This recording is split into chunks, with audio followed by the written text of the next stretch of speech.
बुलढाणा जिल्ह्यात 2025 मध्ये बाल सुरक्षेच्या दिशेने मोठी झेप. बुलढाणा जिल्ह्यासाठी 2025 हे वर्ष बाल संरक्षणाच्या दृष्टीने अत्यंत महत्त्वाचे ठरले आहे. अस्मिता इन्स्टिट्यूट फॉर डेव्हलपमेंट बुलढाणा या संस्थेने जिल्हा प्रशासन, पोलीस यंत्रणा आणि स्थानिक समुदायाच्या समन्वयातून एकूण 311 मुलांना वर्षभरात वाचवले आहे.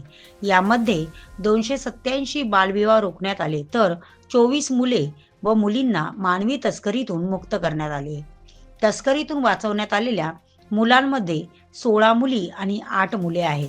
अस्मिता संस्था ही just rights for children JRC या देशातील सर्वात मोठ्या बाल संरक्षण नेटवर्कची भागीदार संस्था आहे. हे नेटवर्क देशातील 451 जिल्ह्यांमध्ये कार्यरत असून बाल हक्काचे संरक्षण करण्यासाठी काम करते. जानेवारी 2025 पासून आतापर्यंत देशभरात 1,98,000हून अधिक बालविवाह रोखण्यात आले असून 55,000पेक्षा जास्त मुलांना तस्करीतून वाचवण्यात आले आहे.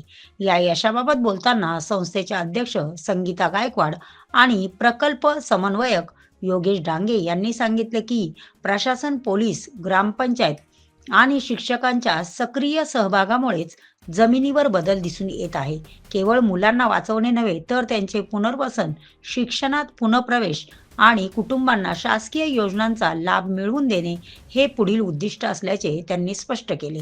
बालविवाह मुक्त भारत या 100 दिवसीय मोहिमेत बुलढाणा जिल्हा प्रशासनासोबत समन्वय साधत केटरर, टेंट व्यावसायिक, टेलर्स यांनाही बालविवाह रोखण्याच्या मोहिमेत सहभागी करून घेण्यात आले आहे.